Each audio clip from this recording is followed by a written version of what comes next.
schools are frequent targets.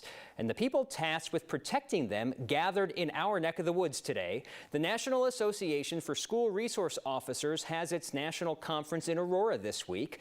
Amid headlines of a failed response in America's most recent school shooting and calls to get police officers out of schools, Steve Steger asked the head of the group how the job has changed in the last few years. As headlines of America's latest mass shooting broke, a group of officers in Aurora heard from someone who's been there. Lieutenant Brian Murphy shot 15 times as the first responding officer to the Sikh temple shooting in Milwaukee in 2012. But if you're walking into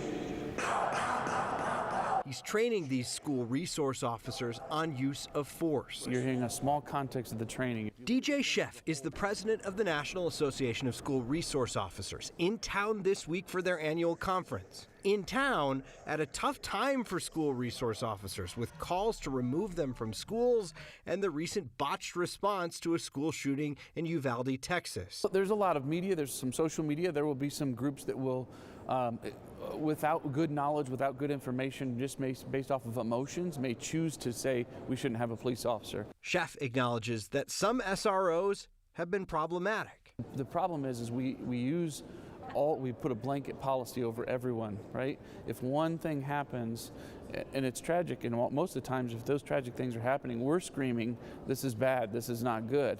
Make sure you come and to get trained appropriately. Officers and police leaders here are getting a lot of training about picking the right people for the job and making sure they know how to do it. Not every police officer fits the mold of a school resource officer.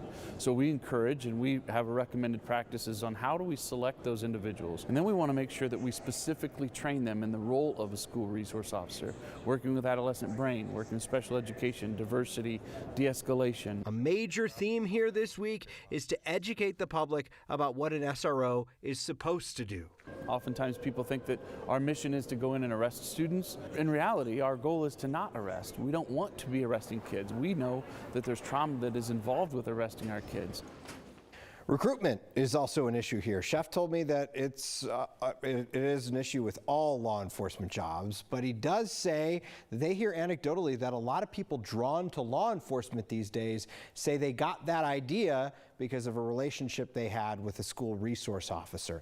He also talks a bit about tragedy, you know, the shootings that we see in the media. He says what we don't often see are the shootings that are prevented because an officer may get involved beforehand, may have built a relationship with a kid beforehand, and somebody reports something and it doesn't happen. I can imagine that happens often, that we get wind of the negative ones more often than the positive ones that never make the headlines and they don't get the kudos they deserve in certain cases. Yeah, and I think it's a fair criticism that, you know, the media doesn't tend to cover things that don't happen, right? But there's a matter of privacy there. Sure. I think we would cover something if we heard about a plot that was foiled. Absolutely. We'd want to cover the good police work. It's just kind of like, it's a balancing act, and it's tough to bring attention to that kind of stuff. This PSA brought to you by Steve Steger. Yes. We will cover the positive also. We'll cover anything.